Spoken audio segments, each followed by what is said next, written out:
तो आइए शुरू करते हैं पूर्णांक। तो सबसे पहला प्रश्न यही आना चाहिए कि पाठ का नाम क्या है आपके, पूर्णांक। तो पूर्णांक होता क्या है? तो हम हमारी नर्सरी क्लास से या उसके ऊपर जितनी भी क्लासेस अभी तक हमने पढ़ी हैं, सभी में गिनती लिखना सीखते हैं। तो गिनतियां लिखी कैसे जाती हैं? तो आप शुरू करते हो एक से। तो जैसे कि एक लिखा गया, या फिर आगे क्या आता है दो, फिर क्या लिखते हो तीन, या क्या लिखते हो चार। तो इसी प्रकार पांच, या ऐसे बड़ी संख्याएं सारी लिख सकते हैं हम।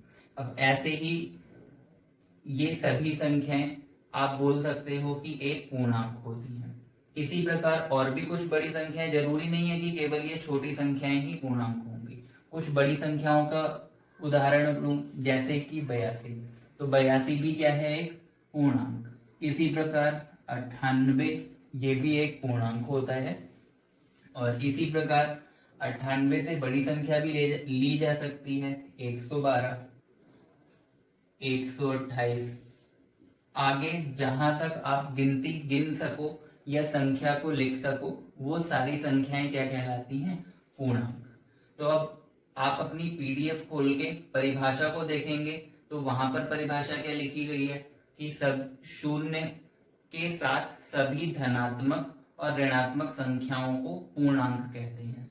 तो अब धनात्मक संख्याएं क्या होती हैं और ऋणात्मक संख्याएं क्या होती हैं, तो इसके बारे में अगर आपको सीखना है तो जैसे संख्या 2 लिखी गई है, तो 2 के आगे कौन सा चिन्ह लगा हुआ है?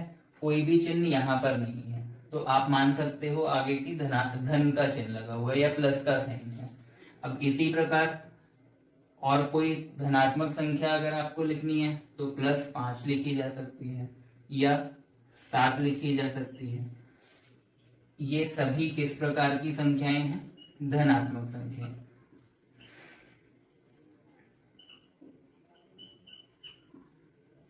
इसी प्रकार अब बात करते हैं ऋणात्मक संख्याओं की। तो ऋणात्मक संख्या मतलब कोई भी एक ऐसी संख्या जिसके आगे माइनस का चिन्ह आए।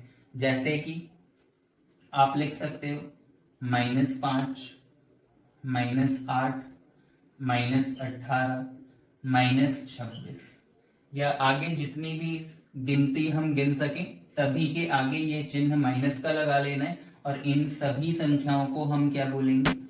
ऋणात्मक संख्या।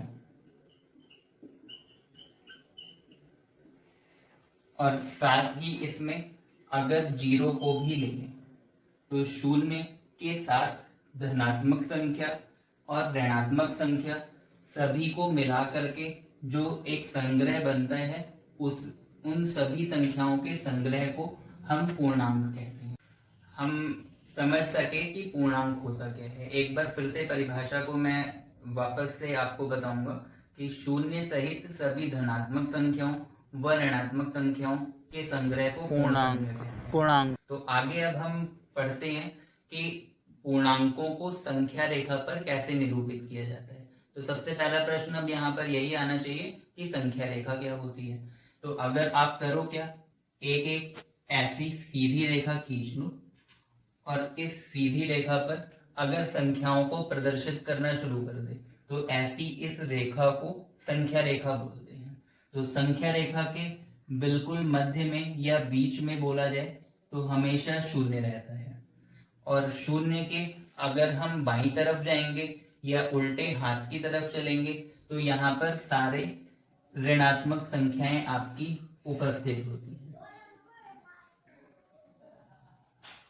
और इसी प्रकार अगर शून्य के दाईं तरफ या सीधे हाथ की तरफ चलेंगे तो सारी धनात्मक संख्याएं उपस्थित होती हैं या स्थित होती हैं। तो अगर मैं यहाँ पर लिखना चाहूं तो मैंने क्या बताया कि शून्य के बाईं तरफ या उल्टे हाथ की तरफ चलने पर सभी ऋणात्मक संख्याएं होंगी। तो यहाँ पर पहली संख्या क्या लिखोगे आप? -1, दूसरा -2, तीसरी संख्या -3, -4, -5, -6। अब ऐसे ही संख्याओं में अगर हम बाईं तरफ चलते जाएंगे तो ये संख्याएं बढ़ती चली जाएंगी। इसी प्रकार शून्य से अगर दाईं तरफ या सीधे हाथ की तरफ चलें तो ऐसे ही संख्याओं को लिखना है, बस यहाँ पर अब चिन्ह जो है वो धनात्मक रहेगा। तो इस प्रकार हम संख्या रेखा पर पूर्णांकों को निरूपित कर सकते हैं। अब इससे आपको समझ में इतना शायद आ गया होगा कि संख्या रेखा क्या होती है।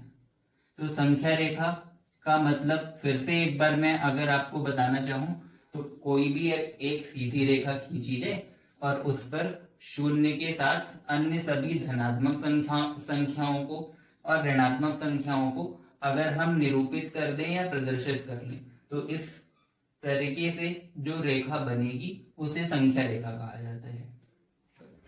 तो अब हम संख्या रेखा पर ही और विभिन्न संख्याओं को निरूपित करने के लिए कुछ प्रश्न कर लेते हैं।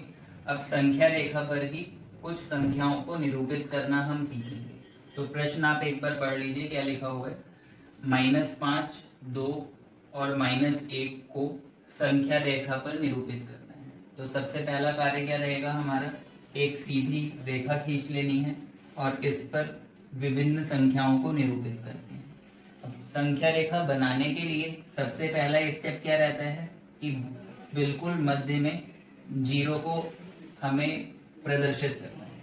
अब इसके बाद फिर से वही कि उल्टे हाथ की तरफ चलेंगे तो सभी संख्याएं कैसी होंगी, ऋणात्मक, और सीधे हाथ की तरफ जाएंगे तो सभी संख्याएं कैसी होंगी, धनात्मक।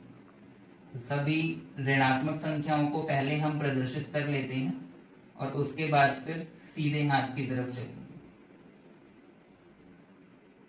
तो इस प्रकार हमने कुछ ऋणात्मक संख्याओं को संख्या रेखा पर प्रदर्शित किया। इसी प्रकार सीधे हाथ की तरफ चलने पर या दाएं साइड जाने पर हम सभी धनात्मक संख्याओं को प्रदर्शित कर लेंगे। तो ये सभी संख्याएं धनात्मक संख्याएं होंगी। तो इस प्रकार आपको एक संख्या रेखा प्राप्त हो गई है। अब प्रश्न क्या था कि संख्या रेखा पर -5, 2 को और -1 को निरूपित करना है। तो अब आप संख्या रेखा पर देखोगे कि -5 कहाँ पर है। तो अगर देखा जाए तो ऋणात्मक संख्याएं उल्टी तरफ जाने पर या उल्टे हाथ की तरफ जाने पर मिलेंगी। तो इधर अगर चलें तो यहाँ पर आपको दिख रहा है -5 दिख रहा है। तो निरूपित करने के लिए -5 पर हम इस प्रकार से एक गोला बना सकते हैं और ये जो निरूपण होगा वो किसका आ जाएगा, -5 का, और इस प्रकार से एक तीर भी लगाया जा सकता है। इसी प्रकार दूसरी कौन सी संख्या को निरूपित करना है, तो वो +2 है या धनात्मक 2 लिखा हुआ है। तो उसको प्रदर्शित करने के लिए भी इसी प्रकार 2 को भी ऐसे सर्कल कर देंगे और यहाँ पर आप संख्या रेखा पर 2 को तीर के माध्यम से प्रदर्शित करेंगे।